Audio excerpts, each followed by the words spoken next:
In the last legislative session, I filed House Bill 439, an act relating to school nutrition. Just a little bit of the context behind this bill and where it came from. So I got the offer in 2016, I believe it was, to work for Governor Bevin and his administration. And the position that I was given was General Counsel for the Governor's Office of Agricultural Policy. Of course, that office no longer exists now. It's with the Department of Agriculture. When I accepted that position, I weighed about 280 pounds.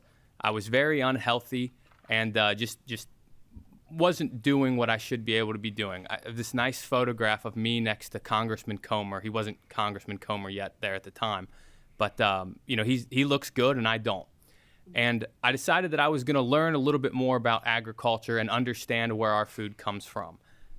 So I spent a lot of time on farms in that job. I spent a lot of time in processing plants, and I learned that a lot of the stuff that we eat isn't actually food.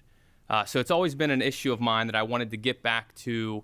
How can I pass some legislation or present a bill that will help us get back to eating real food and stop eating the processed junk?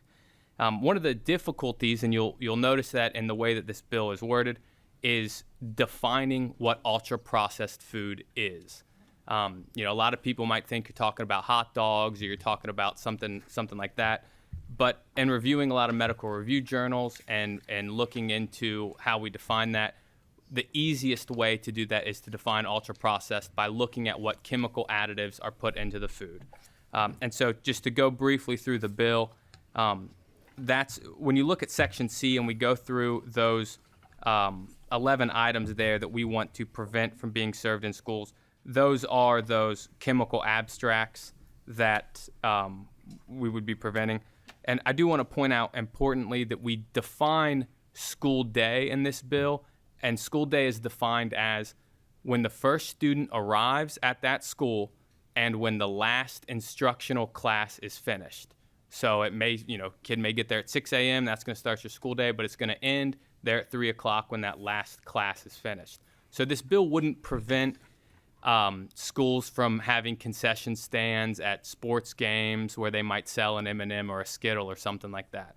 This is just about what kids are eating during that school day, during instructional time. And the bill, as currently drafted, would begin in 2026, 2027. We would naturally move that back a year to give schools and cafeterias a little bit of time to move forward. But I do want to go through some of those things that we would be banning from K through 12 schools here. The brominated vegetable oil, I think we've all heard a lot about that one in the last couple of years. I think RFK wants us to go to beef tallow. I think he's been getting on McDonald's about that one. Potassium bromate, this one's always the tough one. Polyparaben, titanium dioxide, red dye 3, red dye 40, yellow dye 5, yellow dye 6, blue dye 1, blue dye 2, blue dye 3. From my review, and I've got a list of medical review journals I can send to the committee if you want some more information on these things.